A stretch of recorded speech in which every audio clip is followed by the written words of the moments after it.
नमस्कार, मैं डॉक्टर राकेश पाठक। दोस्तों, लगता है प्रधानमंत्री नरेंद्र मोदी और भारतीय जनता पार्टी के गृह नक्षत्र ठीक नहीं चल रहे हैं। वे जो भी चाल चलते हैं वो उन पर उल्टी पड़ जाती है। इस बार संसद के सत्र में बीजेपी और नरेंद्र मोदी ने जिस भी मुद्दे पर कांग्रेस या राहुल गांधी को घेरने की कोशिश की, वो हर मुद्दा उल्टे बांस बरेली लद गया।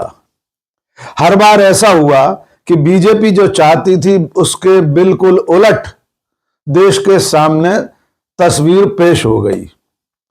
आपको अच्छी तरह याद होगा कि वंदे मातरम को लेकर संसद के दोनों सदनों में सरकार ने लंबी बहस कराई। ये बहस किस तरह उल्टी पड़ गई है, ये हम अपने पिछले वीडियो में आपको बता चुके हैं। आप भी अच्छी तरह जान चुके हैं कि वंदे मातरम को लेकर जो पार्टी आज इतना ऊधम मचा रही है, उसके वैचारिक पुरखे वंदे मातरम का नाम भी नहीं लेते थे। और अब इसी सत्र में एक और मुद्दा बीजेपी पर भारी पड़ गया है, और वो भी ऐसा वैसा नहीं। यूं समझ लीजिए कि उसकी पूरी मार प्रधानमंत्री नरेंद्र मोदी के सिर पर आ गिरी है।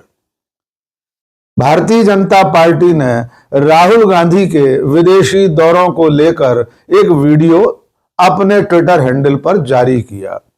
बीजेपी के आधिकारिक एक्स हैंडल पर इसे राहुल गांधी की विदेश यात्राओं में अय्याशी के रूप में प्रदर्शित किया गया।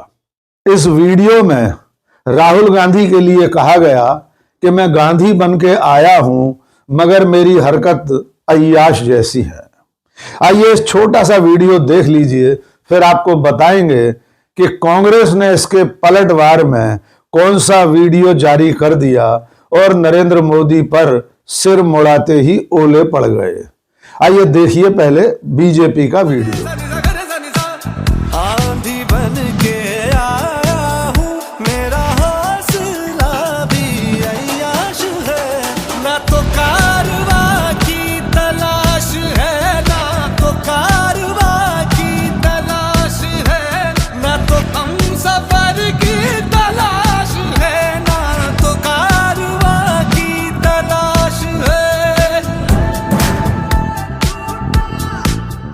जैसे ही ये वीडियो बीजेपी के एक्स हैंडल पर जारी हुआ, कांग्रेस ने थोड़ी ही देर बाद दिल्ली विधानसभा में दिया गया एक भाषण अपने आधिकारिक हैंडल से जारी कर दिया। इस वीडियो में उस वक्त आम आदमी पार्टी के विधायक कपिल मिश्रा प्रधानमंत्री नरेंद्र मोदी को लेकर गंभीर आरोप लगाते देखे जा सकते हैं। आपको अच्छी तरह याद होगा, ये कपिल मिश्रा जब आम आदमी पार्टी में थे तब प्रधानमंत्री नरेंद्र मोदी पर बेहद गंभीर आरोप लगाते थे। दिल्ली की विधानसभा में 8 मिनट के अपने भाषण में उन्होंने कई सवाल पूछे थे। ये सारे सवाल प्रधानमंत्री नरेंद्र मोदी की निजी जिंदगी को लेकर थे। उसमें किसी युवती का नाम लेकर बताया गया कि उसे गुजरात के मुख्यमंत्री के आवास में जंजीरों से बांधकर रखा जाता था, और भी कई तरह की बातें कपिल मिश्रा ने कही थी। ये वीडियो सुने उससे पहले अच्छी तरह याद कर लीजिए कि ये वही कपिल मिश्रा है जो आज की तारीख में नरेंद्र मोदी की पार्टी में ही, भारतीय जनता पार्टी में ही हैं और दिल्ली की सरकार में बाकायदा मंत्री हैं। 8 मिनट के उस लंबे वीडियो में से कुछ एक टुकड़े आप देख और सुन लीजिए। लेकर जाएंगे घर के, उस महिला का फोन बंद करा के सरकारी गाड़ी में बैठा के पीछे वाले दरवाजे से नरेंद्र मोदी के घर लेके जाया जाता है, और उसके बाद she was taken to the first floor and given a room across the chief minister's bedroom. उसको फर्स्ट फ्लोर में ले जाते हैं और मोदी जी के बेडरूम के बगल वाले कमरे में कहते हैं तुम्हें यहीं रहना होगा। अगले दिन वो महिला लिखती है कि होली का त्योहार था। अगले दिन बहुत सारे लोग मोदी जी से मिलने आए, लेकिन मोदी जी केवल थोड़ी देर के लिए नीचे गए मिलने के लिए, उसके बाद वापस कमरे में आ गए। उन मिलने वालों में आनंदीबेन पटेल भी गई थी। Shri Modi attended to them briefly and returned to his quarters. वो अब थोड़ी देर के लिए लोगों से मिले, उसके बाद अपने कमरे में वापस आ गए। ये महिला इस बीच में बीमार भी होती है। She developed a fever and requested a physician. वो कहती है मेरी तबीयत खराब है, किसी डॉक्टर को बुला दो। तो मोदी जी क्या कहते हैं उससे? मोदी जी उससे कहते हैं कि calling a physician is impossible. Doctor को तो हम बुला ही नहीं सकते, किसी को पता लग जाएगा कि तुम यहां पे आई हुई हो। और उसके बाद मोदी जी उसको अपने जीवन की घटनाएं सुनाने लग जाते हैं और अगले बार उसको कार से भेजा जाता है। इसके बाद इसी एफिडेविट में लिखा है, जो सुप्रीम कोर्ट के अंदर जमा किया गया है, कि वो महिला भावनगर जाती है जिस वक्त मोदी जी साउथ अफ्रीका के टूर में गए हैं, और वहां से भी मोदी जी को चैन नहीं पड़ता, वहां से भी उसको फोन और एसएमएस करने का सिलसिला जारी रखते हैं। Petitioner found that she was constantly in touch with Sri Modi, who was abroad and probably in South Africa at the time. She also conveyed to the petitioner that Sri Modi asked her about the petitioner's office routine and habits and whether the petitioner knew about the relationship they shared. In one conversation, Miss showed the petitioner a text message that the Chief Minister has sent her from abroad.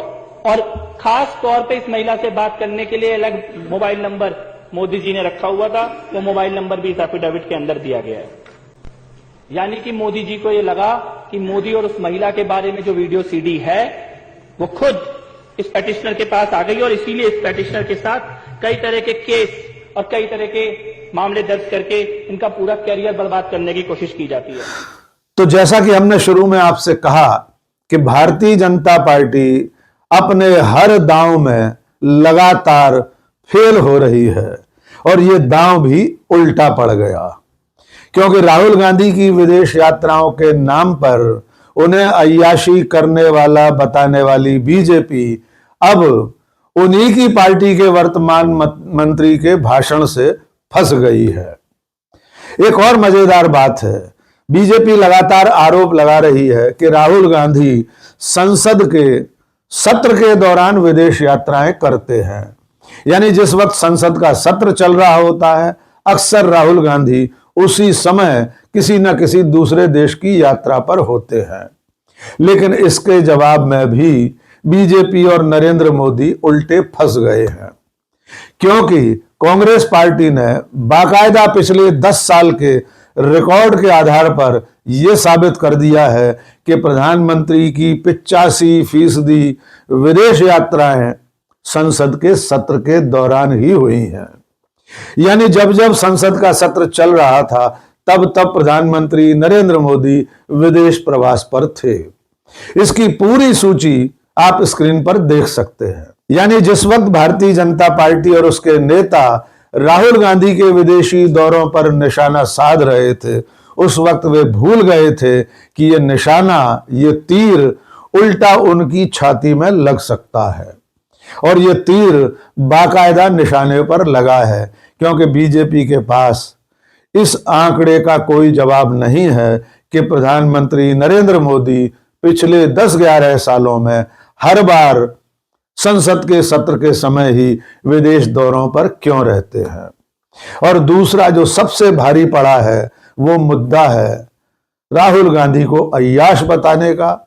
उस चक्कर में, उस फेर में खुद प्रधानमंत्री नरेंद्र मोदी के निजी जीवन को लेकर बड़े सवाल उठ खड़े हुए हैं। कांग्रेस पार्टी ने कहा है कि वोट चोरी के आरोपों से भारतीय जनता पार्टी इतना बौखला गई है कि इस तरह के घटियापन पर उतर आई है। कांग्रेस ने सवाल पूछा है, उसने कहा है कि जब बात निकली है तो सवाल पूछे जाएंगे। नंबर 1, गुजरात के मुख्यमंत्री आवास में किस लड़की को चेन से बांधकर रखा गया था? वो कौन सी लड़की थी जिस पर गुजरात के मुख्यमंत्री आवास से जासूसी कराई जा रही थी? गुजरात का वो कौन सा मुख्यमंत्री रहा जिसके चीन में अय्याशी करने के बड़े चर्चे हैं? क्या बीजेपी इस नेता की जानकारी जनता को बताएगी? ऐसे कुकर्मियों का असली चेहरा जनता के सामने जरूर आना चाहिए। ये चेहरा कौन सा चेहरा है, ये मुख्यमंत्री कौन है, इसका जवाब दिल्ली की विधानसभा में तत्कालीन आप नेता और विधायक कपिल मिश्रा दे चुके हैं। भले कपिल मिश्रा आज की तारीख में भारतीय जनता पार्टी में हैं, मंत्री हैं, इसके बावजूद उनका दिल्ली की विधानसभा में दिया गया भाषण आज भी रिकॉर्ड में मौजूद है।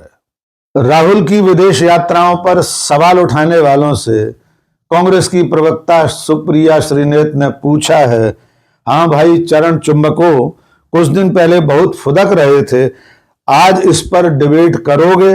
नरेंद्र मोदी के 85% विदेशी दौरे संसद सत्र में ही क्यों होते हैं? तो दोस्तों, अब आप समझ गए होंगे कि जैसा हमने शुरू में कहा था कि प्रधानमंत्री नरेंद्र मोदी और भारतीय जनता पार्टी के गृह नक्षत्र ठीक नहीं चल रहे हैं और इस बार उनका दांव इस कदर उल्टा पड़ गया है कि खुद प्रधानमंत्री नरेंद्र मोदी के कच्चे चिट्ठे बीजेपी ने खुद ब खुद खुलवा लिए हैं।